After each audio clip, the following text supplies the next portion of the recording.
Então vamos lá. Lucas capítulo número 2, versículo 1 diz assim: Naqueles dias, César Augusto publicou um decreto ordenando o recenseamento de todo o Império Romano. Este foi o primeiro recenseamento, feito quando Quirino era governador da Síria. E todos iam para a sua cidade natal, a fim de alistar-se. Assim José também foi da cidade de Nazaré da Galileia para a Judéia, para Belém, cidade de Davi, porque pertencia à casa e à linhagem de Davi. Ele foi a fim de alistar-se com Maria, que lhe estava prometida em casamento, e esperava um filho. Enquanto estavam lá, chegou o tempo de nascer o bebê, e ela deu à luz o seu primogênito. Envolveu-se em panos e o colocou numa manjedoura, porque não havia lugar para eles na hospedaria. Amém? Irmãos, o Antigo Testamento, os livros do Antigo Testamento, eles estão repletos de profecias e alusões acerca da vinda de Cristo, do nascimento de Jesus. Mas especificamente o profeta Isaías e também o profeta Miqueias é quem nos dá relatos de como Jesus viria à terra e o lugar a qual ele nasceria. Miqueias relata o lugar e Isaías ele relata como Jesus viria. Mas quando nós vamos começar a estudar, Wellington, e você pega o nome Jesus Cristo, e dentro do nome há um significado muito grande. E nós sabemos que na Bíblia muitos nomes ele demonstra o caráter daquele que recebe o nome. Então quando você vai olhar o nome Jesus, no hebraico significa Yeshua ou Josué, que significa o Senhor salva. Então isso já demonstra que Ele é o nosso Salvador, amém? Mas não para por aí, Wellington. Quando nós relatamos o Cristo, no grego Christos quer dizer o ungido do Senhor. Só que se nós formos olhar ungido, Cristo ele foi ungido para algumas tarefas, para executar algumas tarefas. Ele foi ungido pelo Espírito Santo. Uma delas era para ser um profeta, sacerdote e também rei. Mas qual era a missão de Jesus, ungido pelo Espírito Santo? Que nós sabemos que tudo aquilo que ele executou aqui na terra não foi pela sua divindade, mas sim porque o Espírito Santo é quem o capacitava. Ele agora está pregando a verdadeira profecia, trazendo as boas novas com o poder do Espírito que estava sobre ele. Então Jesus ele está nos ensinando, ele está trazendo um ensinamento que serviria de base para as nossas vidas. Então ele foi ungido como profeta para trazer as boas novas de salvação para nós, para a igreja de Cristo. Mas ele também vem como sacerdote, irmãos. Ele também é ungido como sacerdote. Como sacerdote, ele oferece o sacrifício perfeito em nosso lugar. Mas além do sacrifício perfeito, ele é quem intermedia nós e Deus no céu, porque o Espírito Santo é quem é o intermediário aqui na terra. Mas só que não para por aí. Ele também foi ungido como rei. E como rei, ele veio para governar e estabelecer o seu reino aqui na terra. Mas não é para todos, é só para aquele que aceita o seu senhorio, é só para aquele que entra debaixo e se submete ao Rei dos Reis e Senhor dos Senhores. Então nós começamos a ver que a palavra Cristo, ela abrange muitas coisas. E Cristo ele foi ungido para todas essas coisas que nós somos citados aqui. Mas só que também, Wellington, ele é chamado de Emanuel. E quando a Bíblia diz que ele é o Emanuel, ele está dizendo: ele estará contigo todos os dias até a consumação dos séculos. Porque ele é Deus conosco. Então isso quer dizer que não ando sozinho. Então isso quer dizer, que aonde você vai, ele está contigo, meu irmão. Isso quer dizer, Neto, que aonde você dá um passo, ele te acompanha, porque ele está contigo. Mas é maravilhoso nós entendermos quem é o Cristo. Mas no texto que ora lemos, velho, um pouquinho antes vai dizer que o anjo Gabriel se apresenta a Maria. E ele se apresenta e ele começa a anunciar, a predizer aquilo que haveria de acontecer com ela. E de fato não é algo comum, era algo extraordinário, sobrenatural que iria acontecer com ela. Mas a palavra de Maria é: amém, eu recebo. Mas como Deus não é um Deus de confusão e de discórdia, Ele também envia um anjo, e o anjo em sonho revela a José tudo aquilo que iria acontecer. José estava com a cabeça um pouco em parafuso, porque ele agora recebe uma revelação do alto, em que a mulher em que estava prometida em casamento a ele, vai ter um filho, e esse filho não é dele. Até então, a maturidade, e José era um homem justo, ele até pensa em separar, velho, mas em nenhum momento em difamar aquela mulher. E aí nós tiramos lições, porque muitas vezes o que acontece? As pessoas ficam sabendo de algo, e ao invés de guardar aquilo para ela, ela prefere expor e colocar em desonra as pessoas que estão ao seu lado ou no seu convívio. E se nós formos aprender com José, já que vai se afastar, se afasta quietinho.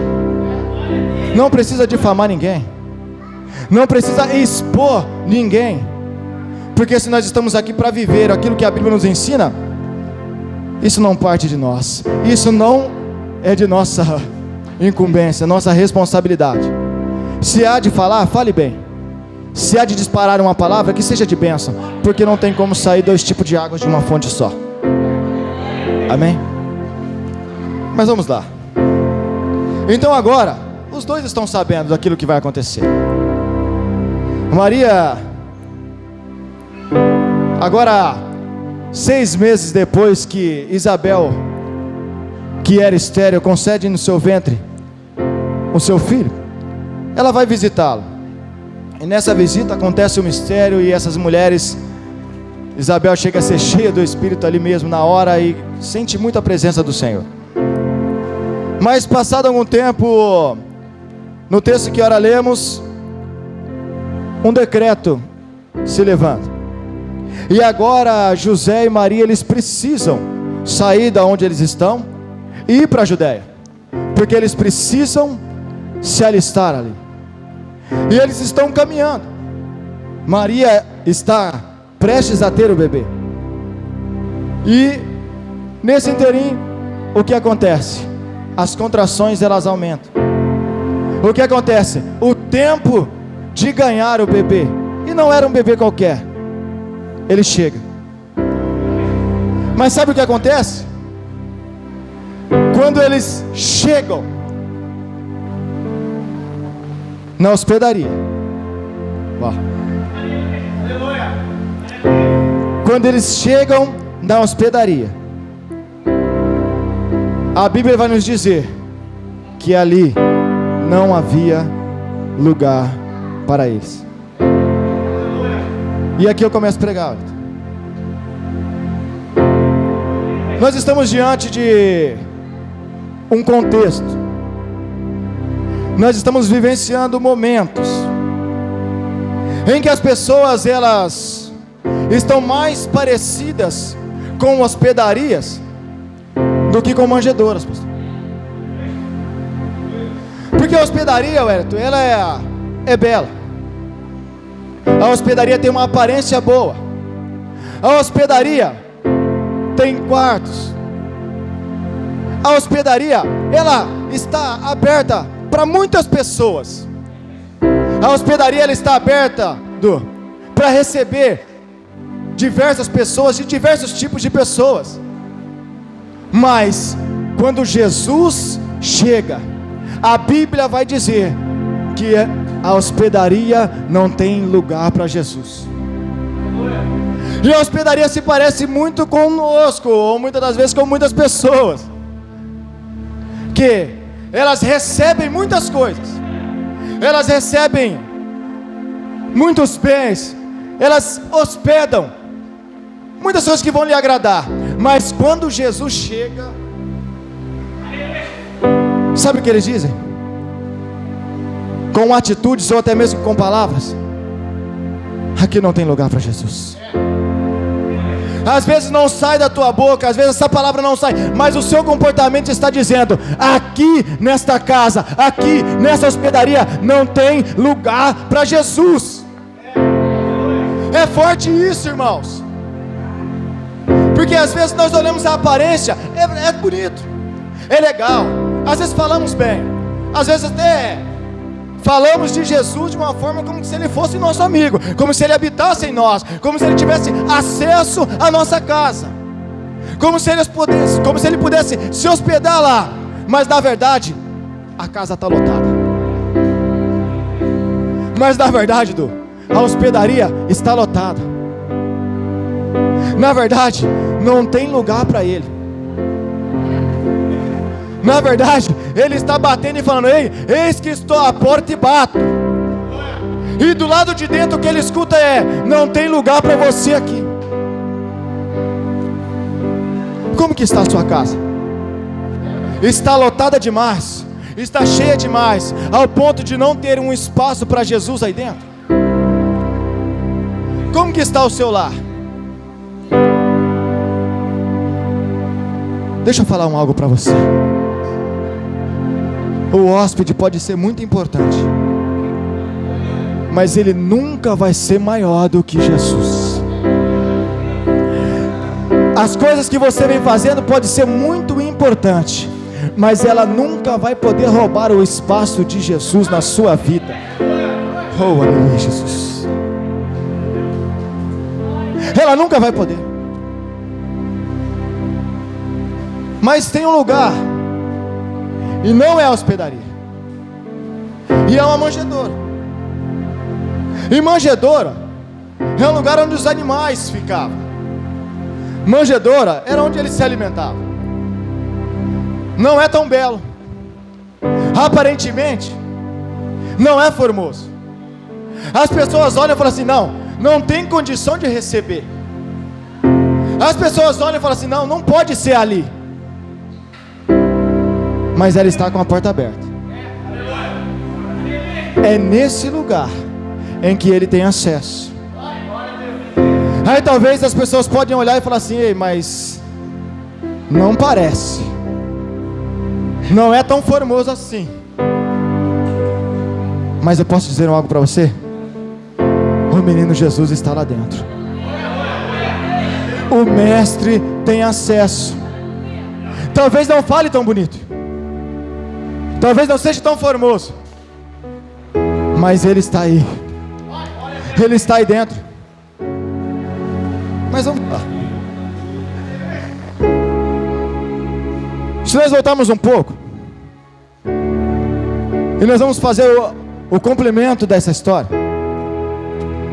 Alguns magos, eles têm a revelação que Jesus havia nascido, e a estrela, de forma sobrenatural, os conduz aonde Jesus estava.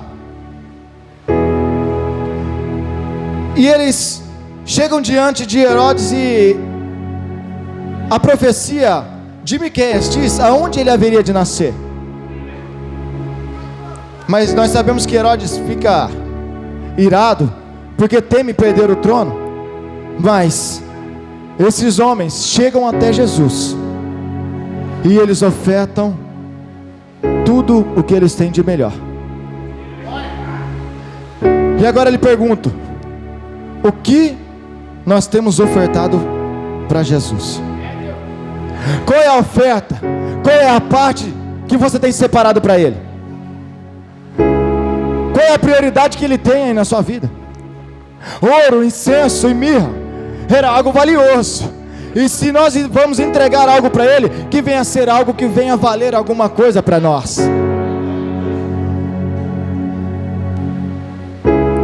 Mas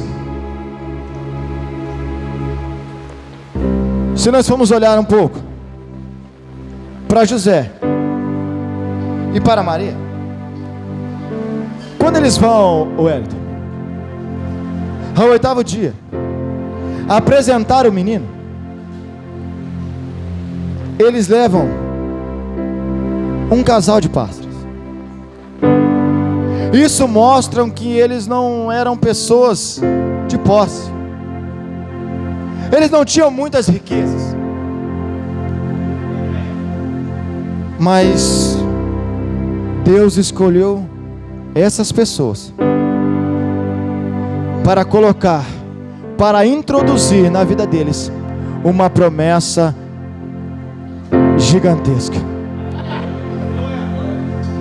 Eu acho que algumas pessoas entenderam que Deus ele escolhe pessoas improváveis.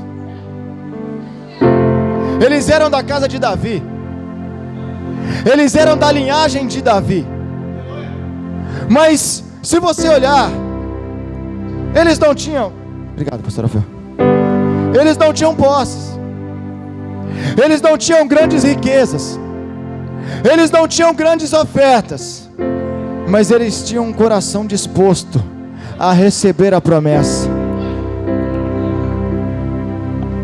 E agora eu quero fazer um paralelo com a igreja nesta noite.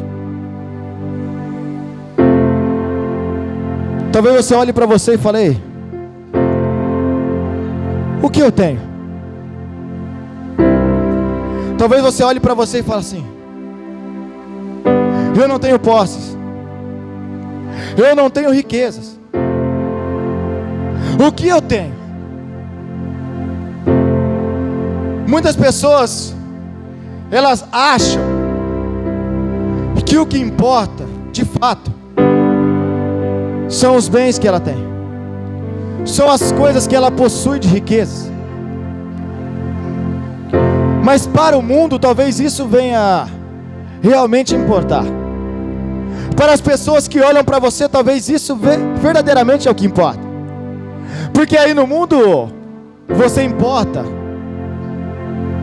de acordo com aquilo que você tem. A sua importância ela é baseada naquilo que você tem. A sua importância é baseada naquilo que você possui. A sua importância é baseada naquilo que você conquista. Então o mundo olha para você e avalia: deixa eu ver se ele tem um carro bom, deixa eu ver se ele tem um emprego bom, deixa eu analisar e ver qual é o nível de escolaridade dele, deixa eu ver o currículo dele, deixa eu ver quantas faculdades ele tem. Então a ótica do mundo é: você vale aquilo que você tem e aquilo que você carrega. Mas na ótica de Deus, no reino espiritual, os valores eles são um pouco invertidos. Ele olha para você e vê riquezas, mas não é isso que mais importa. Ele olha para você e vê: mas o currículo escolar é bom, mas não é isso que realmente importa. E eu não estou falando que isso não é importante, mas não é o que mais importa. Porque para Deus, o que mais importa não é o que você possui. Para Deus, o que mais importa não é o que você conquistou. Mas no reino espiritual, o que mais importa é o que você carrega.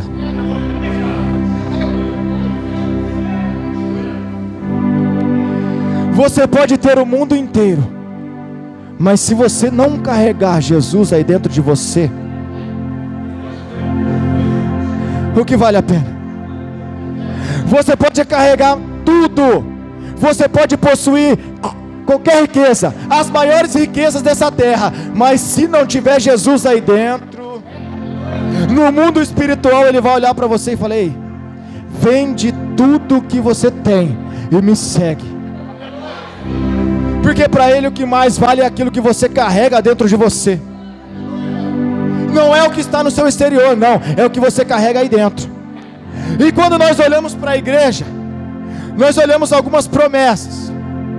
Então aí dentro de você tem promessa. Então agora eu quero dizer para você o que você tem carregado aí. Porque no reino espiritual, o que mais vale não é o que você conquista, mas sim o que você carrega.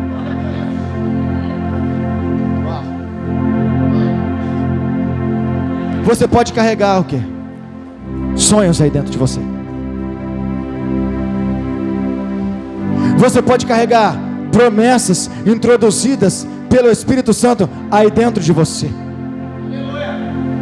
Você pode carregar dentro de você ministérios dentro de você. Você pode carregar dons espirituais dentro de você. E é isso que importa. Quando nós olhamos para a igreja, Maurício, nós olhamos pessoas cheias de talentos. O Robinho disse isso aqui. Pessoas que carregam dentro de você talentos. Mas sabe o que acontece, velho? Pessoas assim, elas são perseguidas também. Pessoas assim despertam dentro de Herodes o desejo de eliminar essas pessoas, porque ela sabe que dentro dessa pessoa tem algo que vai despertar outras pessoas, que vai alimentar o sonho de outras pessoas, que vai trazer salvação para outras pessoas. Então levanta Herodes querendo acabar, eliminar com essas pessoas, porque elas carregam algo muito valioso. Aí tem sonhos, aí tem planos, aí tem propósitos de Deus, tem ministérios carregados aí. Mas pessoas que carregam planos, pessoas que carregam propósitos, eles conseguem ter o ouvido sensível para entender quando eles precisam fugir.